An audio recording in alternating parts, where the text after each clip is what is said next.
first Philippine Navy underwater operation team was established in 1956.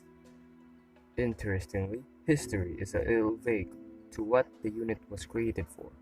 In many cases, the Philippine Armed Forces were patterned after the US military in the post-World War II environment, with little concern given to the local particularism or modifying tables of organization and equipment to fit the indigenous culture.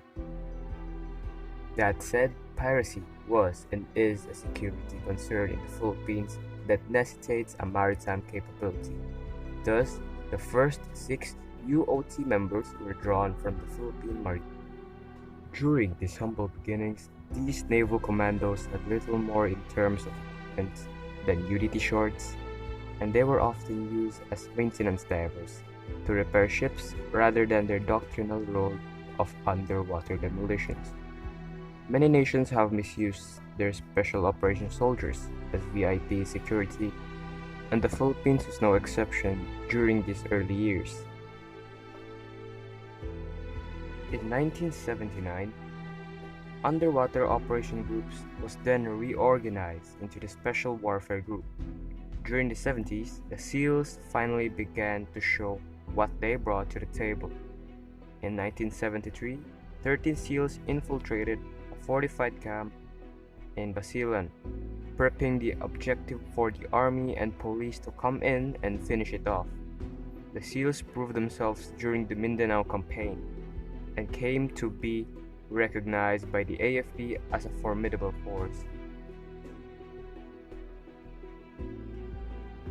Battling both communist and Islamist insurgencies, the Philippine SEALs also began sending students abroad to attend the US Navy's Basic Underwater Demolition SEAL course, and to Australia to learn clearance diving and to attend the Hyperbaric Medical Officer course.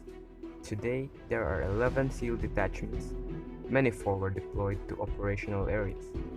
SEALs exist under NAVSOG, as does the Special Boat Unit, an explosive ordnance detachment, and a unit consisting of salvage and maintenance divers, which also includes several female divers. Under the Philippine law, women can also apply to become SEALs, but thus far none have. Prospective SEALs are put through BUDS, which last for 4 months and can often stretch into 6, with breaks between phases. When 9/11 happened, it put an added emphasis on counterterrorism operations for American Special Forces, and this bled over into the Philippines as the United States government deployed Navy SEALs and Green Berets to tackle Al-Qaeda-linked groups like the Abu Sayyaf. One such early encounter during America's War on Terror occurred in 2001.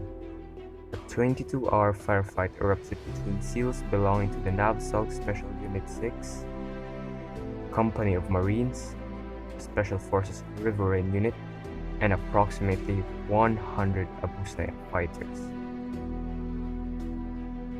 The SEALs were lured into an ambush. With this information, false intelligence information, supplied by a source in Basilan, the enemy was dug in, situated in foxholes, trench lines, firing on the SEALs with 40mm M203 grenades, and also sniper fire. The SEALs held their ground, helping to extract 1 dead and 1 wounded Marine. Throughout the night, the SEALs, Marines, and Special Forces maneuvered against the enemy forces, while fire support came from the Little Bird gunships and 81mm mortars. The same SEAL team went on to take out the infamous Abu Sayyaf spokesman Abu Sabaya. NAVSOG is currently looking at the future and envisioning what direction they want to head. There is a movement to create an AFP Special Operations Command. Currently, NAVSOG is the only Special Operations Branch component not to be commanded by a general or admiral, as it would be in the Navy's case. SOCOM, as it exists today, is simply an army bureaucracy over security, over scout rangers, special forces, and the Light Reaction Regiment. NAVSOG, MARSOG, and Air Force Forward Air Controllers are not included at this time. Creation of an AFP-wide SOCOM would resolve this issue. All special operation units would be under the umbrella. Organization of the NAVSOG is very different, as it is spread across wide areas of land. Essentially, the Philippines is a maritime country, and the vast majority of military operations take place near the water, making for an ideal operation environment for the SEALs.